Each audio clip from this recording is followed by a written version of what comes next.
Who's hungry? Hi guys, it's I the real Randy Chavez coming at you today with Daniel Lee on all things crypto, NFTs, Metaverse. Everyone say hello to Danny. Hello, Danny. Dan Lees was just telling me his workout regimen. Crypto, NFTs, Metaverse. Oh, sorry, feedback there. That's all My good. bad. So, are you doing 100 push-ups and sit-ups and running 10 kilometers a day? No, nothing military related. Just a little bit of free weights, a little bit of some push-ups, but mostly walking and free weights, really, for the most part. I was Nothing referencing One Punch Man, but it's okay. Okay. I think that's what it is, right? 100 push-ups, 100 sit-ups, and running like 10 kilometers a day. Have you seen One Punch Man? I've seen a few episodes. Yeah, some of my friends were into it, but Yeah. it's okay. Yeah, it was. I enjoyed it a lot because he doesn't really do anything crazy special, and he's like the strongest in the world. Like, oh, it's great. But speaking of the world and the world in which we live, last time I had you on, it was like last year. It was a long time ago. Yeah. Since then, we got like Marvel and Disney. Since that, on Veve. Since then, we've migrated over to Immutable. What are some other new things that you've been like, oh, this is really dope, this is exciting, that you really liked on the Veve? Yeah. I'm really looking forward to the metaverse, and I think that's where we can see a lot of really big opportunity. And I think that's what NFTs are kind of waiting for just in general. And I think Veve is really probably at least 2 years ahead of what other people have going on, even if all we get is like kind of like what I always say is like the glorified showroom, which I know you don't believe that. You believe we're going to have something a little bit more in depth, right? We have a bet on it. Yeah, we have a steak dinner. Had steak last night. Oh, so good. It was on. Well, what was the exact parameters? I don't have the tweet pinned. Yeah. I'd have to look back at the tweet, and I think unfortunately it's a little bit subjective, right? Because I believe it's just going to be like a showroom and very basic. Yeah. And you believe it's going to be it's going to blow some minds. And I don't know what the exact parameters are, but honestly, if I'm impressed with the metaverse, with whatever we get, the Veveverse, I'm definitely okay with just buying you a steak. But if it's clearly lacking, like if the community is like, what the hell is this? If it's just if it's just like, oh, hey, you get a house and go to other people's houses, but we can't walk around in the Veveverse. There's just like, type in this address to go to your friend's house, like just a code. Then I would say, yeah, that's all you win the steak dinner. And yeah, so even if it's just like we get a house but we can't really go outside of it, we can't walk around, that wouldn't be fun. Or yeah, to be able to like put your NFTs like in a yard. If it's anything like we can't put them outside of our showroom, I think that'd be a little disappointing. Yeah, because we got that updated showroom, and how it has that view, and you go outside, you see the nice sky. You would think you'd be able to go walk around and showcase some things or see some things, but anyways. Yeah, no, agreed. So also last time you had you've had several videos, and one of which was you had mentioned selling a house to buy more OMI. Right. And then taking some profit at, I think, 0.0056 or 566, which is looking really smart right now because now, and then you mentioned that you were accumulating again. What was have you reached did you buy back what you had sold for profit? And if you have you gone past that? Yeah. So right now, so I sold a little bit, and a lot of it went into Illuvium, and it's kind of an investment. Yeah, it's an investment that I think is I'm very bullish on that too. It's just something I don't really talk about publicly on YouTube. So I would say the bulk of that sale went to that. But even now, I mean, I recently bought like another million OMI. I plan to buy more. Like every paycheck, I can potentially buy a little bit more. So, right now I'm at 11 million, which is more than what I've had before. And, if we stay at these prices for 6-9 months, it's conceivable I can maybe accumulate close to 20 million. I don't know. Things can happen, but that would be the goal. I think that's the ultimate goal for me in my financial situation. Yeah. I would love that. Because if we stay down here for 6 to 9 months, some people will be like, oh, can this move already? But the amount of burn that we'd get from the circulating supply would be legit. So I'll answer like short term for this. I think it would answer short term. I don't know. Kay had said making vehicles drive, like even on like a racetrack, wouldn't be that hard because the cars stay stationary. You just have to have the wheels, turn. I don't know if we get that at first. I think eventually we should. What's your thoughts on that? Yeah, I don't think that's going to happen anytime in the next year or so. Because I mean, like, do you think the Veveverse is going to be AR? Do you think it's going to be VR? Let me ask you that first, and then maybe I'll be able to answer kind of. I mean, probably VR because I mean AR is very, very hard. Yeah. So I guess, what do you envision the showroom is going to be? Is it going to be like you go to someone's house and you're in a car, and then like it's your showroom, so you're like your real person, but you have an avatar walking around? Is that kind of how you see what Veve is going to do with their Veveverse? I think that could be your house, like you could have maybe in your garage or I don't know if they would have a basement. I don't even know if they would. The house could just be like a 1-story place, and you might have to pay extra to get a basement or build a 2nd story or something like that. Mm-hmm. But I do think that there will be more than just a showroom. And I mean, it would make sense like to have a garage for your cars or a helipad for like, the James Bond vehicle. Like I think stuff like that would be pretty cool. Yeah, I think maybe we can just drive it around, kind of like how we can do that now in AR. But I don't see us like being able to like be physically in that car driving that, right? That's like almost something completely different that you have to build out. So that's what I think. That's a good point as well. Oh, I missed this one. Oh, me queen, hi. Me queen. I missed that before. The $2, I don't know why I don't get notifications for those. So weird.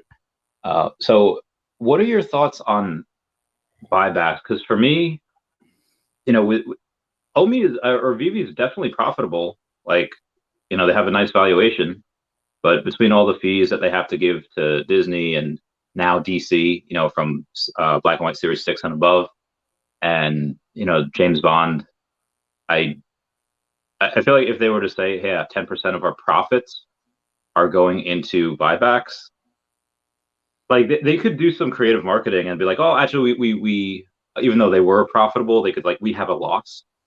I think they could make it so that they wouldn't have to for like the next, like year or two. What are your thoughts on it? Yeah, I think we're going to get some sort of buyback. I think, Reese was talking on the AMA about like creative ways that they could maybe manipulate things in a way where it's not just a pure buyback to puff up the price. I don't know what those mechanics would kind of look like, but I do believe we're going to get some buybacks in some way, shape, or form. I think they have some good, solid ideas that can kind of get through the regulations. But, like he was saying, worst case scenario, they're just going to take that money and probably just market the token, either get another exchange or get some ads out there. I don't know what they would do, maybe some partnerships with other crypto companies or influencers.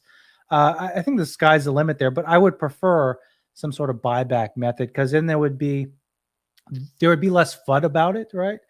And it would kind of honor the white paper, what we saw about how the tokenomics would actually work. So get the buybacks just to destroy the FUD, even though I think that land and OMI to NFT and staking would be enough for really constricting that circulating supply and really driving the price. I don't think buybacks would be that big, but I mean, give the people what they want, I guess. Are you getting a cowl? Are you getting a that you're not? I'm not. No. So I'm not going to get one right now, but I do think that as more people get into this, maybe I won't mint one, but if somebody decides in the future that like, hey, I need money and I want to sell below retail or something, if that happens, then I might not have an issue getting one if they have one of those roadmaps. You said you haven't talked publicly really about Illuvium, like strict, like you don't, or you just haven't had the chance yet? I've talked about it in a very basic way, but how my channel has grown, it's mostly talking about Veve OMI. So when I talk about other things that interest me, generally the interest on that is very, very low. And really there's so much with Illuvium that for me, it's hard for me to keep up to date on both projects. So if I tried to put my feet in both camps, I feel like the content I would produce would be very dilute. So I tend to focus more on Veve and OMI because it's something I'm a little bit more interested in. But I've put out a couple of videos talking about kind of the staking. I did a land video recently, just talking about, because that's going to be a big thing. There's going to have a huge land sale in May, hopefully, and so that I think will be really interesting. I mean, I think even from a land perspective, Veve could learn a lot from what Illuvium is doing with their land sale, because it's not something that's just kind of half-assed. It's something where it can potentially make you money and have a return on your investment from day one, which I like a lot. Like if you get land, can you get more? Well, can you get Illuvium, or do you get like buffs to your NFTs, like for fighting? So there's a couple things you can. So the land sale is you're buying a piece of land. It's an NFT, but it's also a game. So you can kind of harness resources there. So there's a resource called Fuel, which will be heavily used in the Illuvium world. So you can either sell that and make some money. Maybe you build a refinery or something and you tap that and get a little bit of fuel. So you can either sell that or you can use that for your gaming to supplement kind of what's going on there. So there's a lot of different ways you can potentially make some profit there on your land. So that'd be pretty cool. They're doing their land sale the same time as City of Gold. I don't know if you've heard of that. No, I haven't heard of that. It's a Zachary Shade, the guy that's got like as much, if not more, OMI than I do. He's like an advisor on their team. I got to interview the CEO the other day, Gabriel Pfeiffer, cool. And I'm, me, I'm kind of like all in on OMI, but I think it's okay to, while we're waiting for Veveverse and while we're waiting for other stuff, to be like, okay, you can go into other projects. So I think for Illuvium and for City of Gold, I will go and get some land. How do you have money to be involved in these projects, right? Because from what I understand, you're not selling your OMI, so everything you're putting in must be either money you have or money that you're earning. So are you still generating a good income from everything you're doing? Like enough to invest, I guess, right? Yeah, it's a small amount, and I mean, I live fairly simply. Actually, hopefully, moving this summer, short term. I'm waiting for the girlfriend to pick a place where she wants to move. But while I do that, I'll be moving in with a couple of friends, which will take my rent, which is really not crazy right now. Like for New York, it's like $1,400, where that's like amazing because most people are paying like $2,200-$2,400. And there's like, if you just want to like rent a room or whatever, we're not going to use it, like $1,000 a month. I was like, I'm in. So between like the fridge, Patreon, YouTube, and I still get aging receivables from my old, from that old business, I would be able to go and, I still have a little bit of a profit each month, and I go and I do it. I mean, sometimes I'll go to like Atlantic City, and that helps. But for the most part, I'm still living relatively cheaply. I don't need much. Yeah. Summer might be a little different because there's a couple of cons that I want to go to, and go on vacation, tend to drink a little bit, and I tend to go crazy. It's like, so yeah, and I wouldn't be investing like, like 30,000 in each project. It'd be like I'll invest like 2 to 5K, like maybe like 2,500 each, just to be able to get a little bit of it. They also, I think this is the next thing. It makes sense. Yeah. So I know you said, Illuvium, you kind of dipped your toes in. Any other projects that pass the Dan Lee measuring stick of goodness that you're able to invest in? Yeah, there's nothing. I mean, I do have a little bit of money in Money, which Hello K kind of talked about a little bit, maybe sometime last year. That's actually a huge loss for me though, but I'm still holding on to those tokens. But yeah, there's nothing that I think is really amazing because, I play around with Recur, but that's mostly more of a hobby. I have no investment intentions there. So I have a pass. I bought a Starship for their like Star Trek kind of NFT game that they're building. But yeah, nothing that I think is investment worthy because I really look at Illuvium as being one of the best play to earn games coming out this year. Yeah. And definitely, Veve has got to be the best NFT platform there is now. I know there's competitors and I know there's other things, but I just think Veve is the best. So that's what I like to invest in, the best in their field, right? So what do you make of something that happened like last year, but really wasn't brought up until today, where it was if you Google who's DC's first NFT and it brings up an article from 2021 in November about Palm, I might have been a little harsh with them when I made my last video today. What's your thoughts on the first NFT, and regardless of what the first NFT is, like on the metadata, does the community, do you think, have the power to change what they want the most and what they see as the first NFT for Batman? Yeah. So clearly we have the first Batman NFT on a blockchain, right? We don't really have the ability to pull that metadata, but we will. But to be honest, I don't really think it matters so much of who's first. Because what if you're the first NFT on a no-name platform that no one invests in, no one cares about? Like no one's going to care. Yeah. So I think it's going to matter what is most popular. And then from those popular platforms, what is truly the first? And I know if you Google something and that's what pops up, but Google's not always right. And I really believe the fans are going to the Veve community will heavily shift that dialogue to like, hey, we truly did have the first Batman collectible on our platform. And I don't like to hate on other projects because I think they do what they do for marketing purposes, whether it's right or wrong. Kind of like how toothpaste, they have like 4 out of 5 dentists, believe this is the best toothpaste. It's a bunch of BS. Or like they say they recommend it, and it's like, yeah, well, they recommend all toothpaste that have like a little bit of the fluoride, right? Yeah, a little bit of fluoride, and then it doesn't mean that it's the best. Although I mean, yeah, it's not bad. I mean, each toothpaste is like the same thing pretty much. Maybe like some would have like whitening. I don't even know if that affects like in your. Well, you don't really have an experience in like dentistry work, right? No, work hospital you're in. No, not at all. Do those cases ever like overlap? Like if someone had like a cavity or a tooth infection and it goes into the bloodstream, and then from that you guys see the cases? Yeah. So I see dental abscesses all the time, and that's something we do treat. We can I can prescribe antibiotics for you typically, and that's mostly a Band-Aid because they'll get rid of that infection. But if there's something going on, it's going to pop back up, whether it's a month or 3 months from now. Yeah.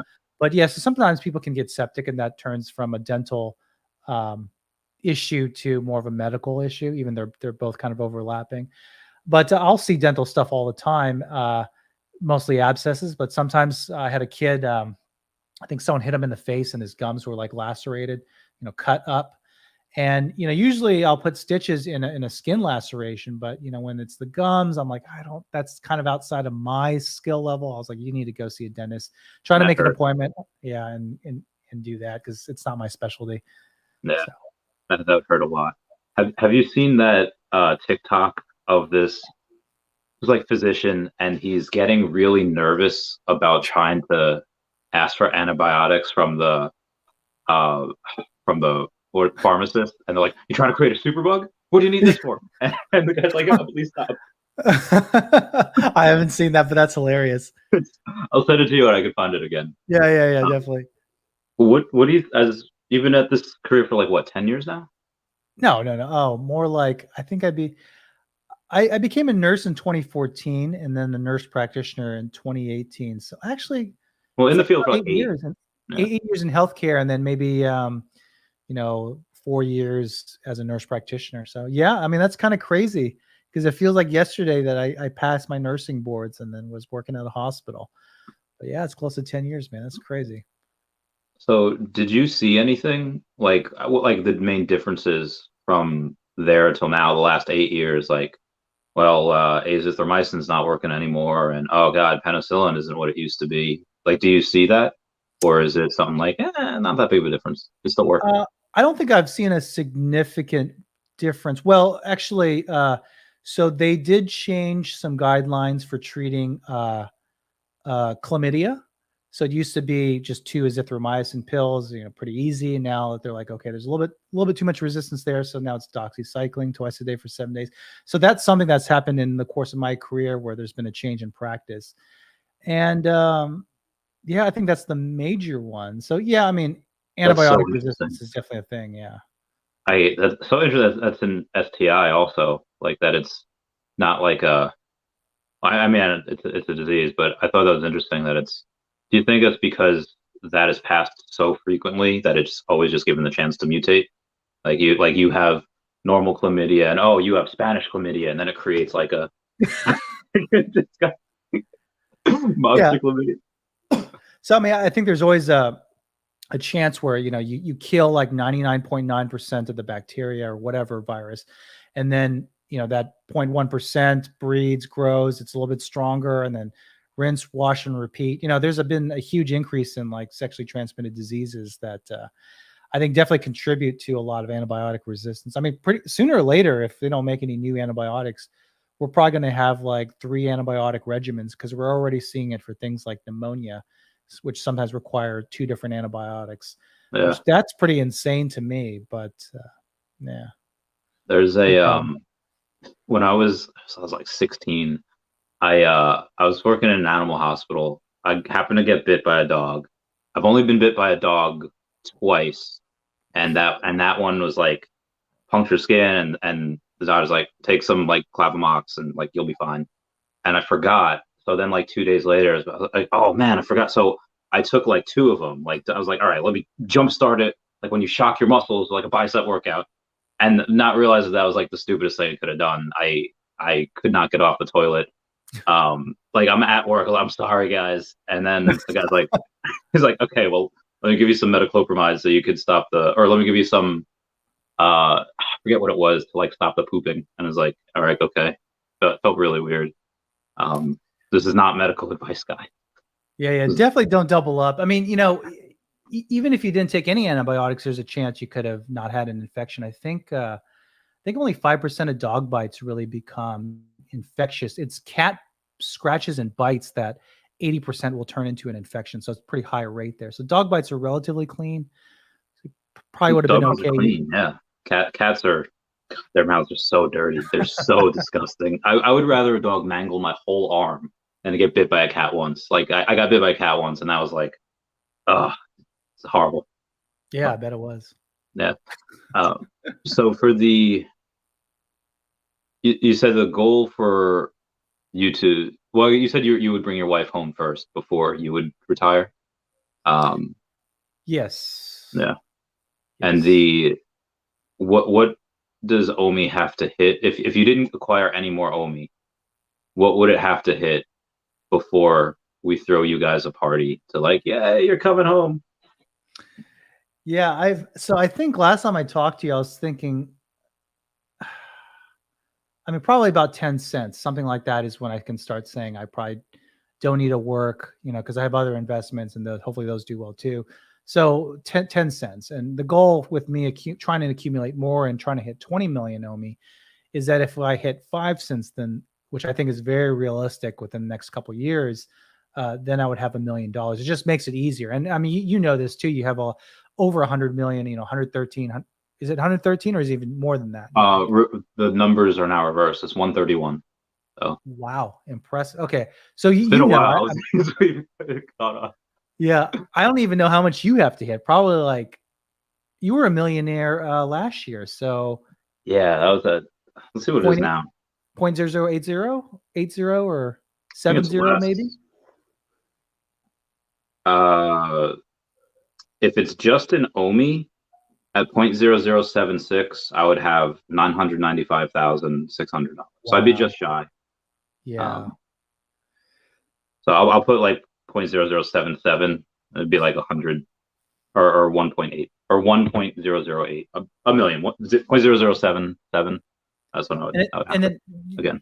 Do you mind sharing how much cash, like an estimate that you actually put in of your own money? Because it must have been at least 200,000, maybe, right? It was so. I'm actually down quite a lot. It was. I think about. It's hard to say because I did sell some NFTs for OMI as well. But probably about 500,000 into OMI, and then wow, jeez. Then about maybe it's hard to say how much I put into the Veve app, but it was a good amount. And then when I sold Secret Rare Spider-Man, like I paid like 3,300 for that. And then I happened to sell it when it was like super high. So I sold it for like, it was in OMI. I only got like 7 million OMI or something for it, or 7 point whatever million. And it turned out to be like 50-ish thousand. Then obviously now it's not worth that much. So I actually had doing a video the other day saying that when it was like 0.0024 or whatever, then like, hey guys, I know that it's hard to see your account in the red, but just like for some perspective, at one point I had $1.1 million and now I have like 300 something thousand. So I lost over $750,000 and I'm okay. It's fine.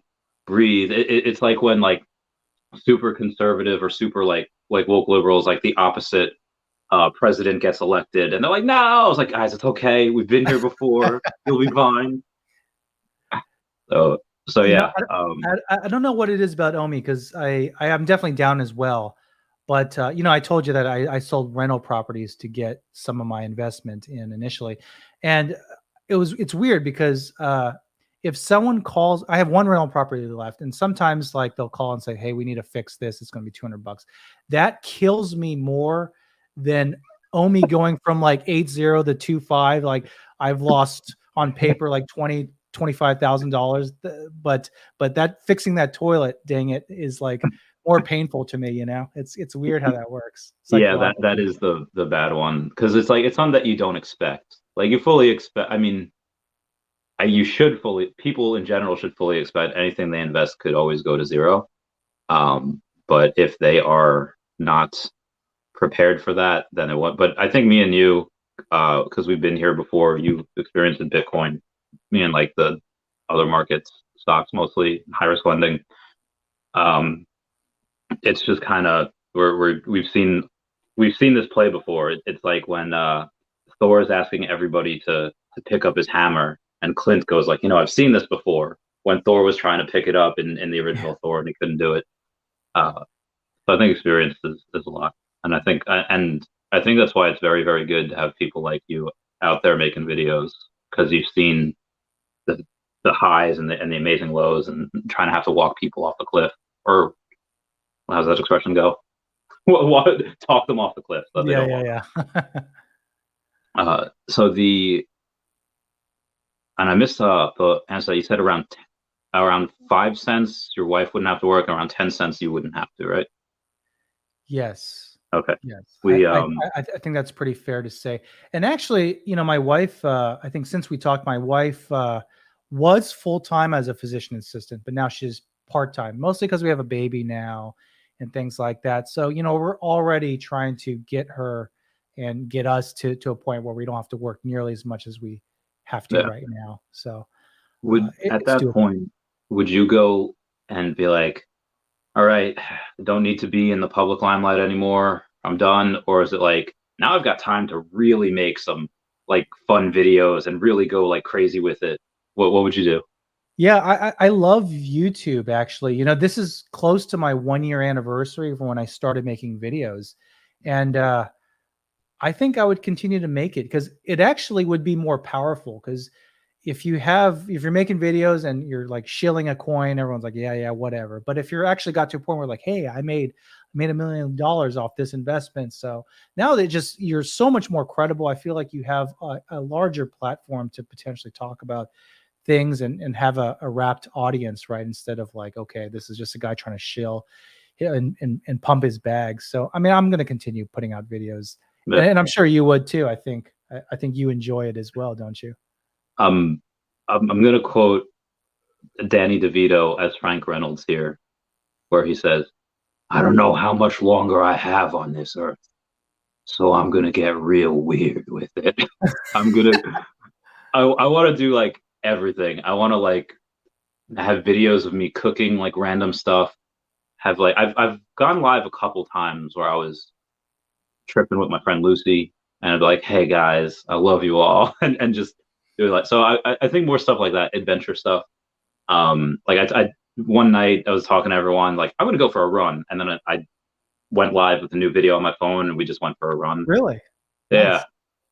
I had to stop like I did because I didn't stretch. It was like 3 minutes after I ended one live and I went live again, and it was cold and I didn't stretch, and my calves were just like not having it. Just like, sorry guys, I gotta stop. Yeah. I mean, I would love to do that too, and I kind of want to get into more lifestyle type videos. You know, like I plan on going to London to meet up with Hello K and Wannabe Champ, and I think Taps is planning on going too. But you know, I would love to like document that journey and have people actually want to watch it. You know, so we'll see. I mean, I would love to do something new. Yeah, the coin wizard Foster Hilt is going to go as well, or he's going to try to go. Oh, cool. I was gonna try, but I have another con called Dragon Con that is in Atlanta, Georgia, and like tickets are already bought, and like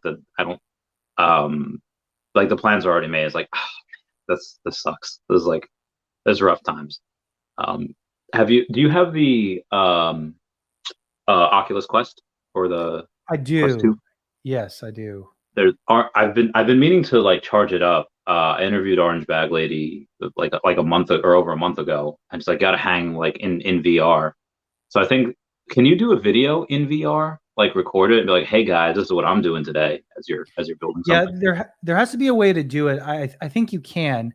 I'm not really tech savvy in that way, but I've seen who's that guy? Veve Vault.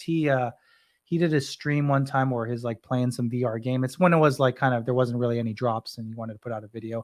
Yeah. And so I know it's possible to kind of cast that and make a video off of that. So I think you just have to Google it or something. But I'd give it a try. There's a TikTok of this dude. He's playing like a horror game, and he's like a little, you know, like peeking around the corner, like in VR. And then like his family plays a prank on him where like his daughter like is in like a white sheet and like upside down, and as soon as he takes it off, I was like, and it was good. Do you worry that some things in VR are so absolutely mind-blowing and so cool that, you know, in some ways that people just want to lay around all day, like myself, and watch TikTok or Netflix, that it'll just be another like pin in the coffin of like socialization for young people, and they'll just want to be in VR all the time? Yeah, I think, you know, I personally don't feel that way about the Oculus or just kind of what with the technology we have right now. Because honestly, it makes me motion sick. You know, I was playing a game. I forgot what it was called, but it's like anyway. So it's like a fantasy setting. You got swords, you got magic, and you hit people and stuff. And it just makes me so dizzy that I don't think I could do that ever. But can we get to a point where that's all we have? And sure, you know, because we already see it with our phones. I mean, that has happened over the course of even just my lifetime. You know, I didn't grow up just being on my phone all the time, but I developed that habit. Kids today definitely have that habit. So sooner or later, you know, they're going to have a great headset that you can do so many different things.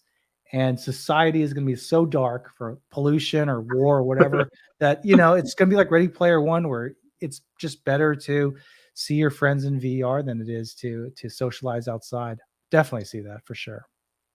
I hope it kind of like, it doesn't separate. I hope, and this may be wishful thinking, this might be naivety, whatever, that it doesn't separate the two lives. I hope it like completes it and say like, oh, this is just for when your friends are halfway around the world and you can't see them. You know, it's just like a substitute for that type of thing. I don't think it'll be like that though, because I mean, they said the same thing about Facebook, like, oh, you know, I can talk to grandma whenever, friends from overseas. But then, you know, the tech companies make it so addictive, right? It's very colorful. You can like something, you get that high from doing that. I don't think it will be like that long term. I mean, you get people that have those personalities where they like stir the pot because they know like their Aunt Becky is like super Republican and their Uncle Dennis is like super liberal, and they can't tag them both in the same boat. Yeah, that's why this is also why I'm very, very bullish on Viviverse, because I think that a lot of people are very tired of Facebook. He has to, buy WhatsApp and buy Instagram, and connect them to Facebook and try to, to keep Facebook Meta alive. And, it's one of those companies like Netflix, like, Teladoc and Zoom that are just down so much, this last year. I think that Viviverse will be a breath of fresh air. Like when Meta comes out with their Metaverse, it's going to be Facebook, but in VR. It's just still going to be the same thing. What's your take on that? Like Viviverse being like almost a solution, like a breath of fresh air, and things like Elon Musk buying Twitter, and what is your thoughts on breath of fresh air? Do you think Viviverse is the right way to go? Elon Musk buying Twitter is the right way to go? Or is it like it should be completely open source, completely decentralized, not having any owners at all? Yeah, when I look back at the internet, I mean, we had that in the early days, right? Anyone can make a web page, you can put whatever the heck you want on it. And that was cool, right? I mean, you had a little bit of freedom there, but the internet really didn't blow up until tech companies like Facebook, created their little kingdoms, right? And I think someone unfortunately needs to pave the way for like a metaverse to be big, right? Someone has to lay the foundation, put everything in place where we can, travel in a metaverse. So I think it has to be the way to go. Meta has to build something, or Apple for that matter, has to build something that we can possibly use. And I don't know. I think they're definitely going to monetize it, right? I mean, I saw an article where creators are going to be billed like 50% of ridiculous. Yeah, their sale price, and then they're basing it off of, well, companies are already doing that with the Google Play Store. They pay 30%. So what's another 20% added on, right? It's so much. It's like it is a lot of money. It's ridiculous. Yeah, it's insane. Like what if you're making $100,000 over there? Facebook just takes 50%? My God, man. I guess their reasoning is like, well, you're not paying for supplies, you're just paying for like time, right? So if you build like I don't know, make some sneakers or a Viviverse hoodie, that only costs time, right? And maybe the software, very, very low cost. So then they look at it away as like, okay, we're basically charging for all that then, right? 50%. So a lot of people, even though I've made videos on the math behind it, a lot of people consider me like OMI Moon Boy, like the face of the OMI Moon Boy movement. And you are very positive on OMI Viviverse, even though you are much more conservative. You still are very positive on it in the long term. There has been a lull for the last couple of months since January. Why are you not worried that we're in a lull right now? Why do you still think that long term we're good, even though right now it kind of is not? Yeah. So I can stomach all these losses on paper for OMI because to me, it's always been if the Veve app is doing good and has a lot of nice prospects, then our investments are generally safe because everything's tied together, right, to OMI. So I look at all the drops and I still see them sell out. It may take a few more minutes, maybe sometimes on some drops than it did before, but everything's selling out every single time. Yeah. And really, it's the utility that will have to be added to NFTs that will determine if something survives, right? If you just make some algorithmically generated NFT off of whatever, thousands of them, and that's all you get. I mean, that's not the way to do it anymore, right? Those projects aren't going to do very well long term.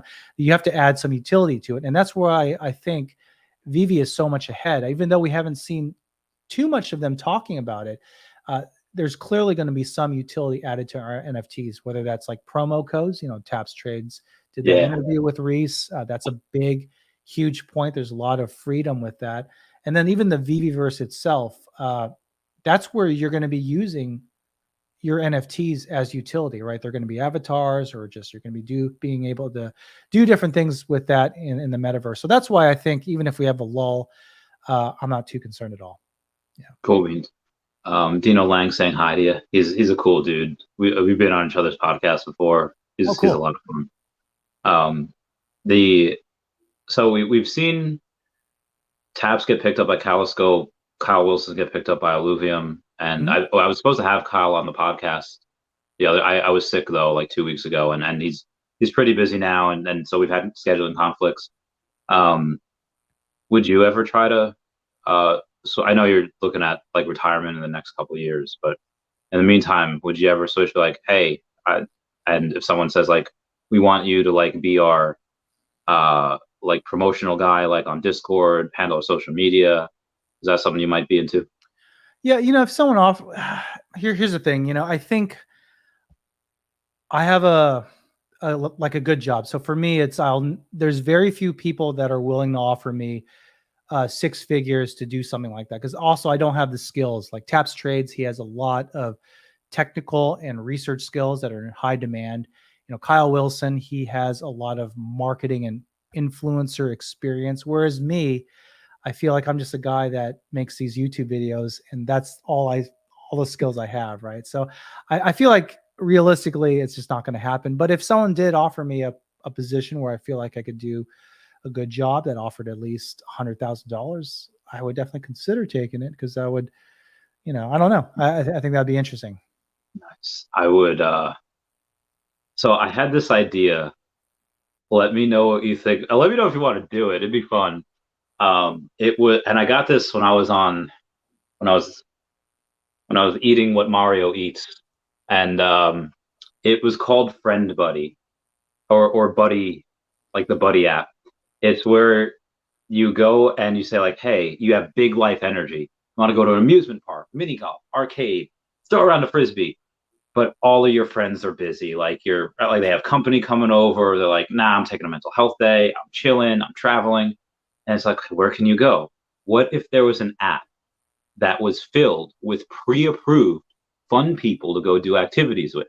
And like, well, how do you get that? Me and a couple of friends would make a show, like pay, like all of these people would come in and be like, hey, we're going to drink together, do karaoke together, work out, all these amazing activities. And after a couple of days, we would decide, a panel of us would decide, yeah, you're cool, or loser, you're not cool. Like I get to be like, not approved, not a cool person, can't hang out. Is that something you would want to do one day, like in your free time? Like I take this on the road to Oklahoma, and like, yo, let's get people go storm chasing, and if they don't, losers.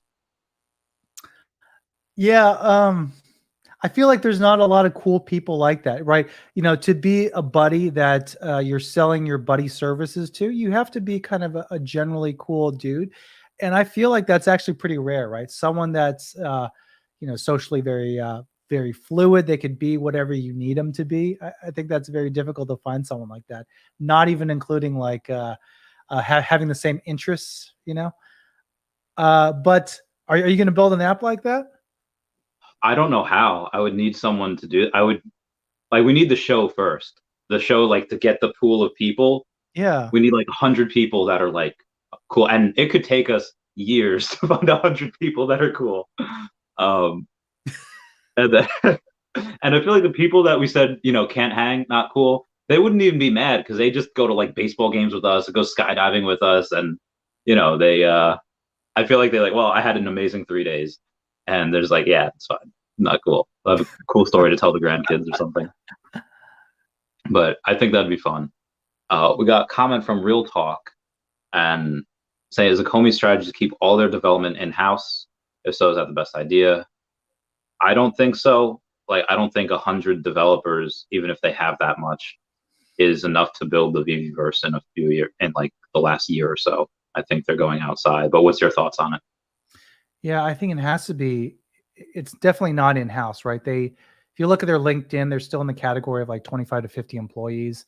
That's not that's not enough to build a genuine metaverse. So they have to outsource it. And really, when you look at the theories of what their finances might look like, they're probably struggling a little bit, unfortunately. So it has to be something that they're outsourcing and not building in-house. It's just not possible.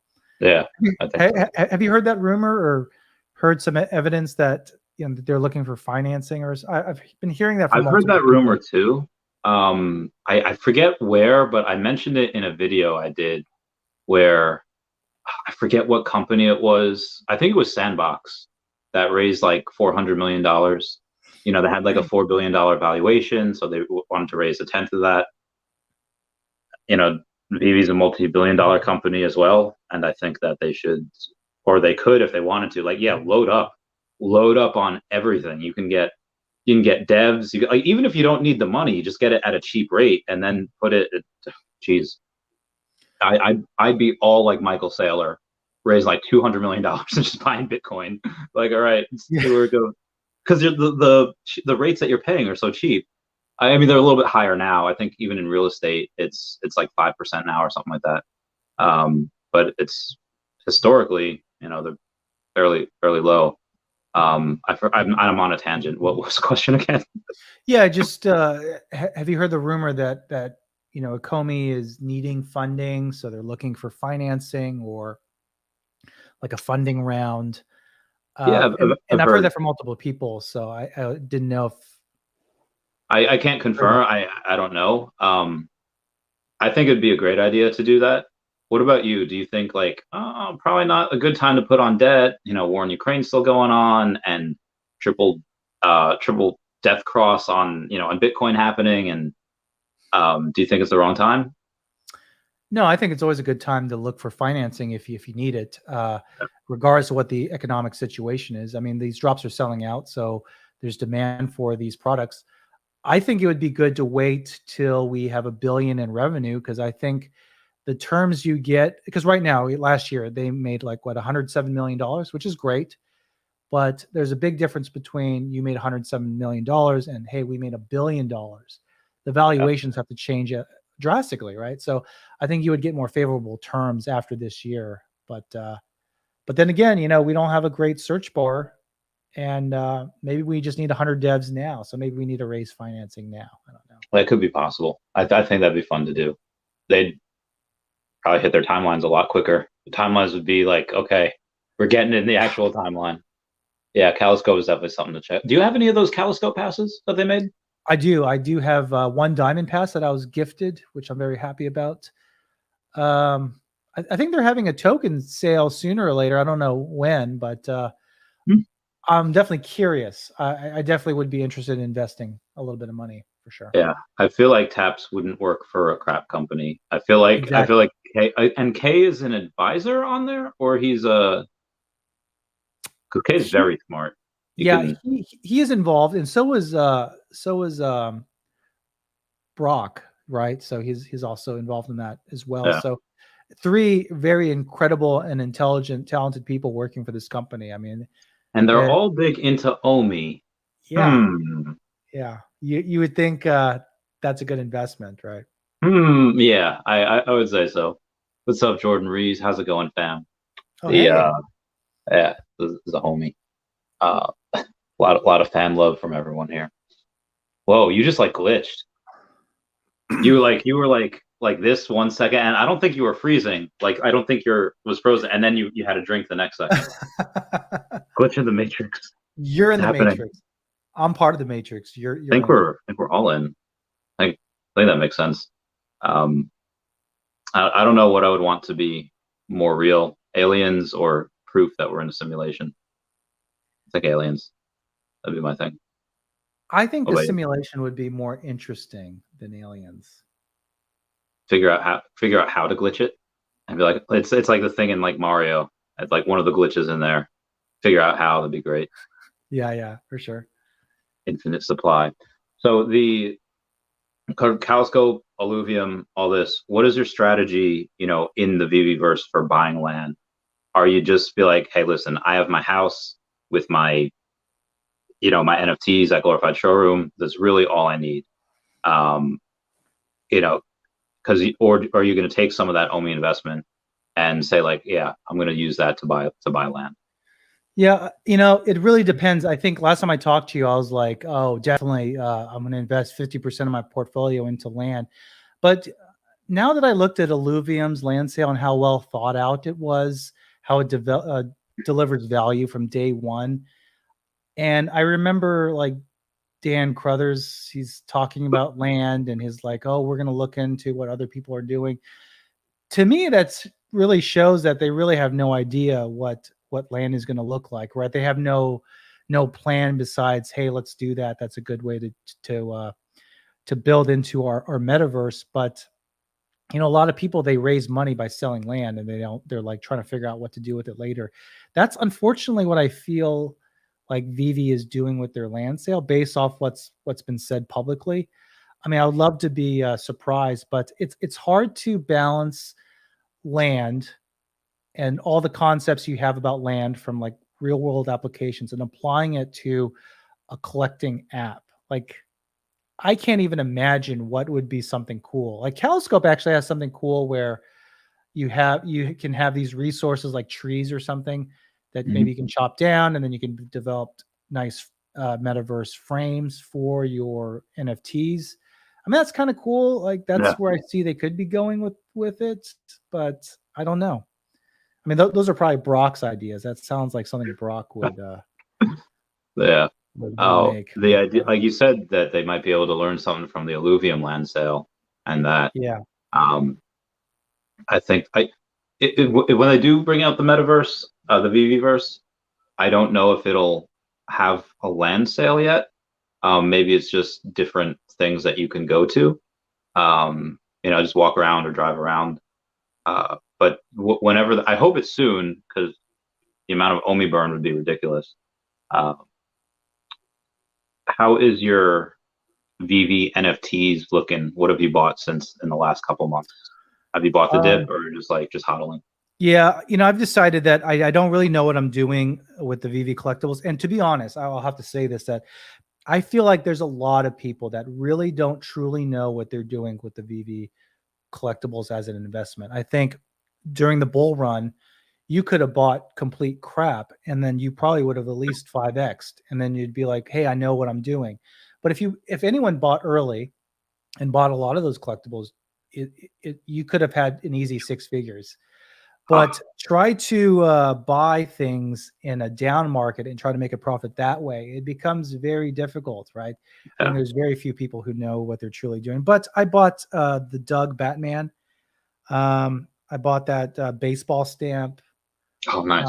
And yeah, I'm just going for the primary drops, kind of what the old strategy is. Just try to go for every single drop, and then. But even those are kind of, some of them lose value too, so you're gonna have to be a little careful. Yeah, I don't really cringe about it, but if I would have put all my money into the Veve app, especially if I would have bought discounted gems, I'd have like $15 million right now in NFTs. Like it would, it kills me. But the two that I still have that are kind of big are Fantastic Four #1 and the Reso. Although Reso's taken a beating lately, down like 8,400. Like damn. But I'm just gonna pretty much just collect what I like, and then once, if we do get Nintendo, if we do get Pokemon, then I'll just like sell most of it for that, and just have a Pokemon farm. The hero cards, have you gotten into those? I've tried to find them, so no, I haven't really gotten involved. Yeah, it's hard. But you can sell them on Immutable X for OMI. I put like $50 in the app the other day. I bought a bunch of cards, and because like they're the first DC cards on the blockchain, they're going for $1. I was like, oh, this is pretty sweet. So I figured you can't really lose money, because the hero, you're only allowed to sell them for $1, like minimum. It doesn't go below that. On Immutable X, I think you can sell them for less than that. Like if you want to sell your cards for less than $1, you can, which I think is a little idiotic, but that's something I'm pretty excited for. We have the first use case of OMI, and people buy them and sell them. what is your favorite OMI utility that you see coming? Yeah, I think the raffle will be really big. And I mean, really, OMI to NFT has to be the biggest utility, right? As a token being used as a currency in your ecosystem has to be the most core utility and obviously the most bullish utility possible. So I think OMI to NFT for sure. I really like the idea of like a raffle as well. Yeah. So those are two of the biggest things. Staking. I'm not a big fan of staking OMI because I think long term it doesn't really contribute to value. I mean, it's nice to have a set amount of OMI kind of sitting in any given year, not being in the marketplace, but I don't see that as a big catalyst for value. Do you see that as a big thing? I think if there's enough people that do it, then I mean, if like the reason that I'm doing it is because I think that, if you have $50,000, which is supposed to be the highest tier, I hope that's the highest tier.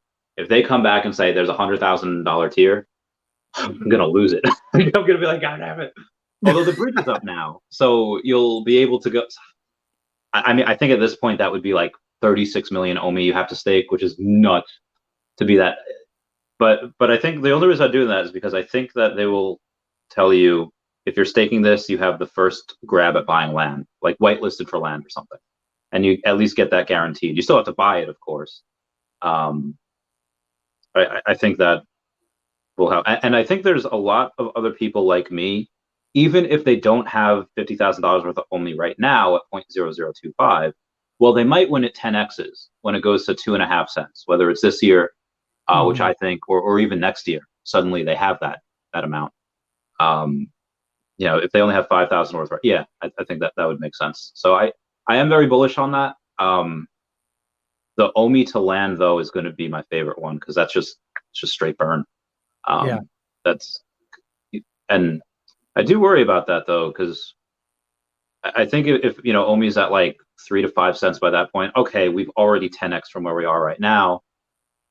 I think at that point it would be easier for the land to 10x than OMI because OMI at 30 to 50 cents is doable, but not in the next like year or two, I don't think. Yeah. But land, that could 100x. Like I've seen it in Earth 2 before where it goes absolutely parabolic. That's nuts. I made a Earth 2 video recently. Like, have you gotten into it since I last mentioned it? No. It's so they have this thing called Essence, or they if you have land and you have these thing called mentors, which you pay like $5 for, it finds ether and you transform ether into essence, and you're able to. They only have a 5 billion essence that can ever be created, and like 150 million has been minted, and they're going on a major exchange like end of this year, probably next quarter. And if you have 150 million in the circulating supply, and it's a Metaverse token, and they have a guy from Binance on the team, it seems like going to $1 seems relatively easy because that would only be $150 million market cap. That's like 1/10 of, or even like 1/20th of like Decentraland or Mana. So I was like, okay, that seems like, and I have like 30,000 essence. So if it does decide to be a $1.5 billion market cap because it's on an exchange and it has utility, I will have more OMI, or I'll have more essence than I would OMI. Like my bag would shift, and suddenly I would have a bigger. Now I would sell probably half, and then just go right back into OMI. If there's any windfalls that you would get, 100,000, 500,000, like whatever. How much would go into OMI? How much would go into Illuvium? How much would just be like straight up Bitcoin? This is safe, and that's for future. Yeah, I've kind of toyed with it too a little bit, going back and forth between should I be putting more money out of my paychecks into Bitcoin or OMI or like Illuvium. Yeah, I think that's hard to say, but I really like Illuvium because I think you can get a really good gain today. But I think OMI represents a massive gain in the future. So it's more about what's your time frame. Right now, if I take, I don't know, let's say I get $100,000 and I stake that right now, the interest rate for Ethereum and Illuvium in their liquidity pool is like 278%. So, that's amazing. If you maintain that throughout the whole year, that's like a great return. And even last year, Illuvium was my best investment. It wasn't OMI, obviously, but so I think I would stick to what I'm doing now, putting 50-50, half in OMI, half in Illuvium. That's what I would do. Bitcoin is going to be a slower game, right? Yeah. It's Sleeping. It's our friendo. We love you, Sleeping. Your favorite OMI. We go to the Matrix. So the ideas that, or I guess if or when Illuvium decides to go and let's say it does a 10x or whatever, I don't know their market cap right now, but let's say it blows up like Axie's did, and you get an insane return. At that, take off 10%, 25%, half. Do you roll it into OMI, or do you say like, okay, I've got enough in the bag? And is 20 million? If you have 20 million and suddenly Illuvium just absolutely parabolic, and you have 100 or hundreds of thousands of dollars, do you buy more OMI at that point? Yeah, I think it'd be like a good idea to do that. I think if any of my investments moon and goes parabolic, I think what I'm going to do is, I think I'm going to be really tax conscious.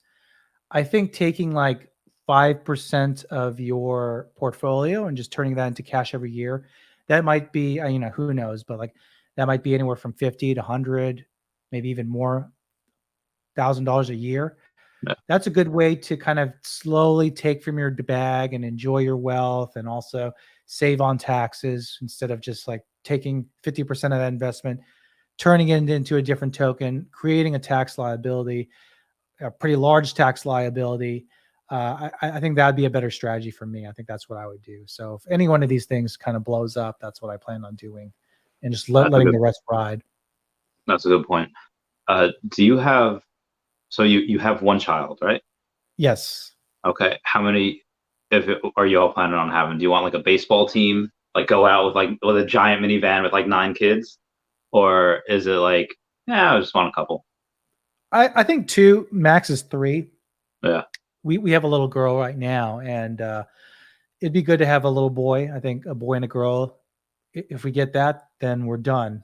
But I mean, my wife was like, "We'll try 3 times, and then that's it for me." So, yeah, my friend Dan had something similar. He had like his wife or his then girlfriend had like a daughter that he had like helped raise, and then he had a daughter with her, and then he had another daughter. I was like, "You gonna try for a boy this time?" I was like, "Nah, bro, I'm getting snipped. Just destined to have girls." It's just, when I don't know what like school districts like down there or whatever, because you guys are very smart people. Both, you said like nurse practitioners, right? Or what you said, what's a PA, physician assistant? Yeah, my wife's a PA, and definitely she's smarter than me, and I'm a nurse practitioner. So both very intelligent. Would you guys be like, okay, doesn't matter what the school system's like, private school, or is it school system good enough? Yeah, I think going to public school is good enough. I mean, they've done studies where they've compared private school people to public school, and there's really not too much of a difference in terms of what college they go to. Mm-hmm. To be honest, I don't think we're incredibly smart people. I think we're both just hard workers, Yeah. Okay, that makes sense. So hey, I had a quick question. I know you were taking all these bets off of what OMI is going to do in the course of a year, and I was wondering kind of why you do that. It's, you know what I mean?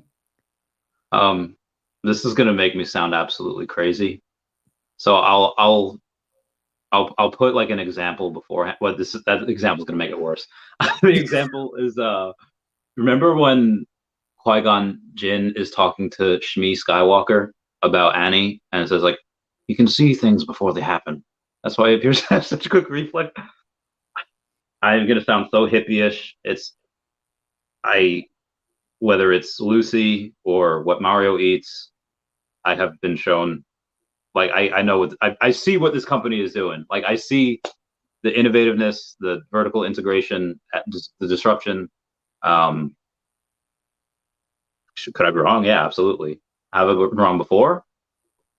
I mean, I figured we were supposed to hit like 10 to 15 cents by now, but that was when I thought the timelines were actual timelines before I had to delay it this much. But I'm that confident. I've done this for a while. I am the most outrageous bet, I think, is with a guy named Ryuzu.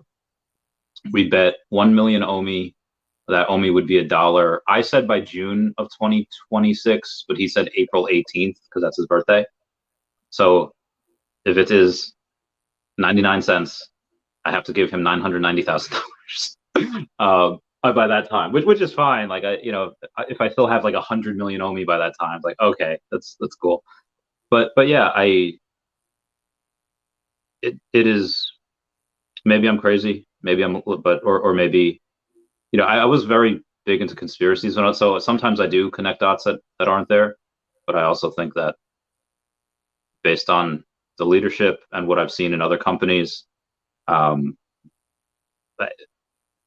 it's already a top 10 grossing app in like most countries, and it's, or at least in the countries that it's in, and it's no marketing. There's nothing done to this yet. So I think it will surprise everyone.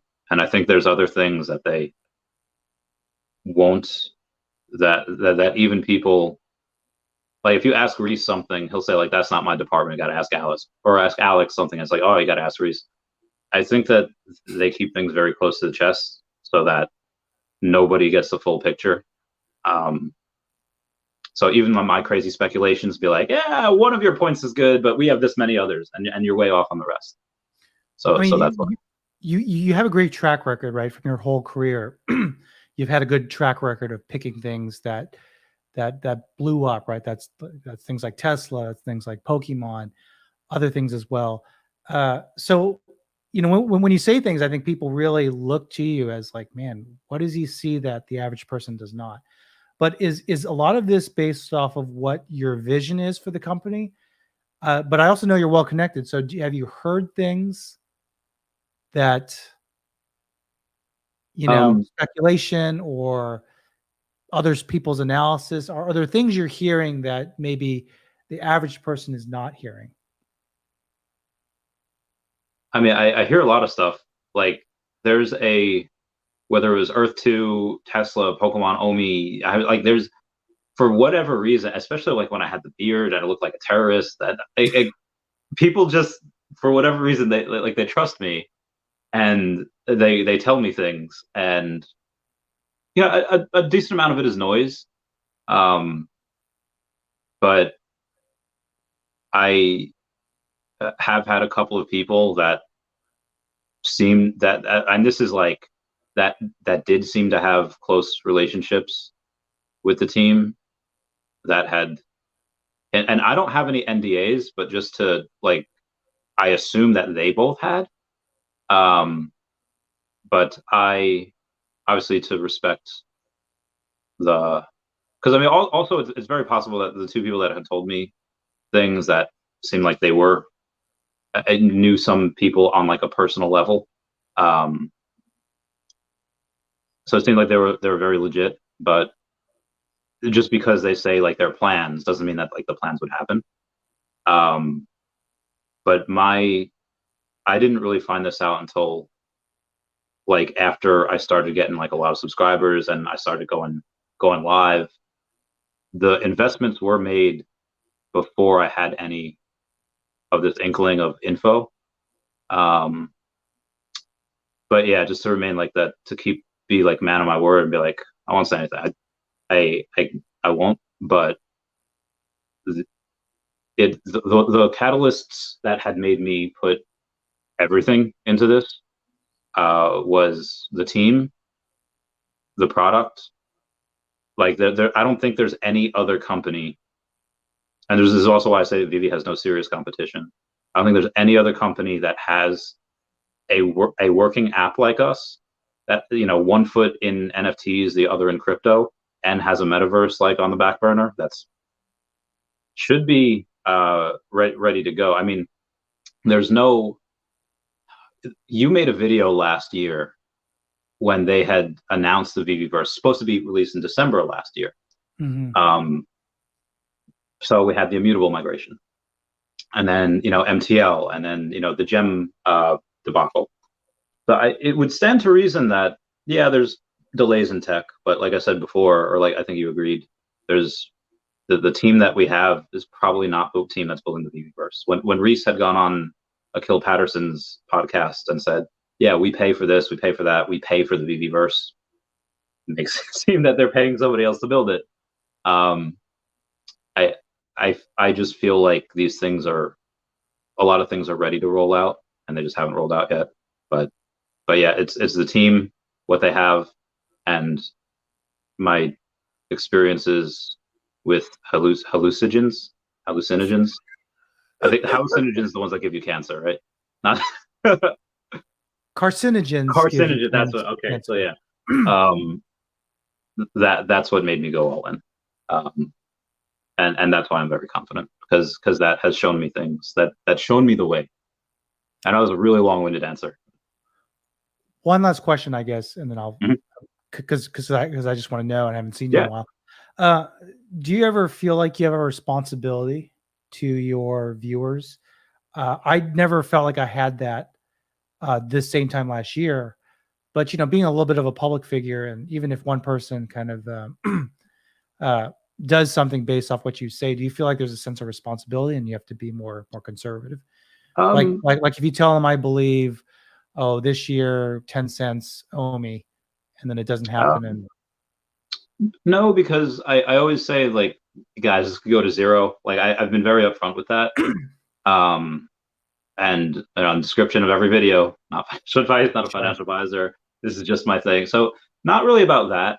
I feel responsibility for, like, trying to calm people down and trying to, because like a lot of people like, what's going on? Like, I'll get so many messages, especially in like the down market, of like what's going on. Is the project dead? Are they rugging us? And it's like, okay, and these are like serious questions, and that they actually think that, you know, people, you know, Disney with their fleet of lawyers and USPS, you know, government, that they would partner with a company that would do that. So I was like, so I do feel, and also people that are on my freezer that paid for like a lifetime on the freezer, I do feel a responsibility to like make videos and make content and that, because that's but that's, I think, the extent of the responsibility. At least to the community. The rest of the responsibility would come after OMI moons, and it would be towards the acceleration of conservation of land for endangered species. But that's a whole separate thing. Gotcha. Thanks, man. No problem. Did you see the comments on Star Trek's Twitter when they announced that they were doing the Recur NFT? Yeah, I didn't. I know that they were pretty bad. There was a really big backlash. I didn't read anything specifically, but I did hear about it from a lot of people, which actually really saddened me, because I did make the mistake of buying one of those starships because I thought the idea was really cool. And even though I knew deep down that probably it was going to cost me money, I had to buy one of the ships. I just had to. I felt like almost like a sense of duty to buy that, being a fan. But it did horribly. I think the floor price last time I checked was like $170. So the NFT or the pass? The NFT, because the Starship was like $250, and it's $170. Okay. The Recur Pass, I think it was like $300. Now it's like $200, $210. Gotcha. So I mean, for that, if they come out with a game, if they come out with things that they want to, then it seems like it's just you're early, and that's pretty much it. You know, it'll come at some point in the future. That's also what I think about this. Like it. If I would have kept working for a year and then retired, like right now, instead, and then put everything done it this year, I would have been in a much better position than I am now. I'm early, but I definitely didn't make the wrong decision. I just didn't make the one as right as I could have with the crystal ball. The future I think will still come to fruition. It's just delayed a little bit. And that was, I believe, the last of the questions. Yes, I talked about Earth too. I forget where. I don't. So Veve doesn't stand for anything, right? Not that I know of. What was the name of the company before it made Veve? Like not Orbis, not it's like something Collect or something. Ecomi Collect, right? It was the app. Yeah. Did have you ever read that white paper? I read some old stuff, but I'm not sure if I read details like that. So no. Oh, dude, it was like wild. It's a they go over like a NFT like credit card, like you use it and like you get points. And it's like, oh man, this would be dope. And then they completely like scrapped it and changed it. But I don't know if there's any of those, like they took remnants of that and they're adding it into the new stuff. Like that like maybe they didn't scrap the whole thing. Like maybe they took like a couple of things and they added stuff like that. Like, could you imagine if we have $100,000 staking tier, and if you do that, you get like 0.05% of the burns. Instead of it going to the burn wallet, it goes to everyone in that staking tier. That'd be awesome. That would be, because it wouldn't take it out of the circulating, so it wouldn't take it out of the reserve. It would just take stuff that's already in the circulating supply, and not all of it goes to burn. Most of it still goes to burn, but some of it just kind of recycles back into you. I mean, that'd be interesting. That's almost like that kind of reminds me of like the Safe Moon tax. I don't know what they call them, but it's like reflections. It's like every transaction or sale, like it gets distributed to everybody. And but that sounds like something that'd be like a regulatory issue for a company that's really trying to be on the straight and narrow. But I do like that idea a lot. Yeah, that'd be great. Yeah. Do you have? You said before, in a couple years, like 5 to 10 cents is probably doable. Do you have a price prediction for this year, when you think it could reach $1, if at all, and timelines on that? So you're asking me when I think OMI can hit $1, or my price prediction? So price prediction, kind of walk us through it, timeline and stuff. Yeah. So I haven't made a video officially about it. I did mention it in my most recent video, but I don't see us hitting higher than 1 cent this year. Mm-hmm. And the beginning of the year, I was like, I still think 2 to 5 cent is on, and that's because everything got pushed back. But it was that recorded AMA where David Yu talked about how he didn't want to make he was something along the lines of he didn't want to just make this coin moon and then have nothing to back it up, and then it all just kind of goes downhill. It's like a slow and steady strategy. And after that, I was like, okay, this year is going to be a little bit slower than we thought. 1 cent, I think, is very reasonable. Last year we had Marvel, we had Disney, didn't break 8-0. So I think 1 cent is very, very realistic. But I think I don't think this is going to be a linear price pattern. I do think that there's going to be a few catalysts that's going to moon the price. And if we look at the history of this price, when the app came out, months later, the token mooned. And you could say, okay, was it the app? Was it the Bitcoin bull run? Maybe a combination of both, perfect timing, NFTs going wild. So I think we have to look at the big catalyst. And the big catalyst I see is the Veveverse. So if we get a great Veveverse, I could see it pop off to maybe 2 cents. Mm-hmm. But if it's what I think it is, I don't see a great Veveverse until maybe 2023 or 2024.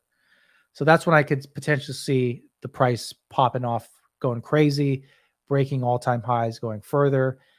And then I think the next catalyst will be the Bitcoin halving, which is going to be like 2024. Yeah. And usually you see an impact on price like a year later. So I could see us hit anywhere from within this time frame, 5 cents to anywhere to $1. It just kind of depends on what happens. So that's kind of where I see things. I don't really have a year by year playbook, but those are kind of the general timelines. So. Yeah, Bitcoin halving is definitely what a lot of people are waiting for. People are like, yeah, $200,000 Bitcoin, but at that point, which very well might. We don't know. You mentioned SafeMoon before. Did SafeMoon get rugged, or is that just like a rumor that I heard? Yeah, I'm not. I mean, my personal opinion is I wouldn't invest in it because there's always a possibility there. But I'm not sure if they officially got rugged. I think if anything, it's a very slow rug, right? It's a very slow kind of stripping of value from token holders, which is sad. Have you seen the they just had an article, like it came out yesterday or 2 days ago, that Sheeb has like that burn wallet. They're open for business. And if you burn Sheeb, you get Ryoshi. And if Ryoshi does well, you get rewards for that. Have you looked into it? No, I haven't. Not at all. It looks really interesting. I still haven't bought any. I'm just keeping my eye on. It's already got a pretty big market cap, but I just thought it was cool. Like, oh, it could really be really deflationary.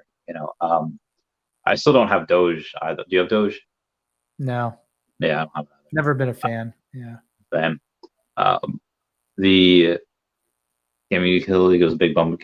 Yeah. So we couldn't break 0.0085 last year with Marvel and Disney, but again, there was no exchanges and no utility. So I think we get a lot of those this year. Oh, maybe not a ton, because Reese said he only had like 4 to 5 planned through like March of next year. So, maybe we get like 3 this year and then 1 next year, without any renegade listings. Yeah. And I don't really care too much about the exchanges. I mean, if you look at what Bitmart did for us, I mean, granted, it's a small exchange, but it went up to like 4 or 5 and then went back to where it was within the course of weeks, right? Yeah. So I don't think any of these smaller exchanges are really going to do anything besides a short-term pump in price. But, if we get that Binance or Coinbase, I mean, there'd have to be a reason for them to list us too, right? Something big is happening, like Veveverse is going to do their land sale. It's only going to be an OMI. We need to get people to buy OMI, so we need a big exchange. That's what I think would happen. Agreed. Anyone you want to plug before we bounce? Oh, all right. Yeah. All right. That's right. Anything you want to plug before we bounce? Anyone like your shirt or any of the YouTubers on subscribe places? No, not at all. I mean, if you want to hear more about what I have to say about VVOMI, you can definitely check out my YouTube channel, but that's about it. Subscribe. Yeah. All right, Dan, thank you so much for for coming on. It was good. Just hang back for like 30 seconds while I end the broadcast. Okie dokie. Sure. All right, goodbye, everyone. Goodbye, Dashy. We love you. Thanks for joining, everyone. Yeah.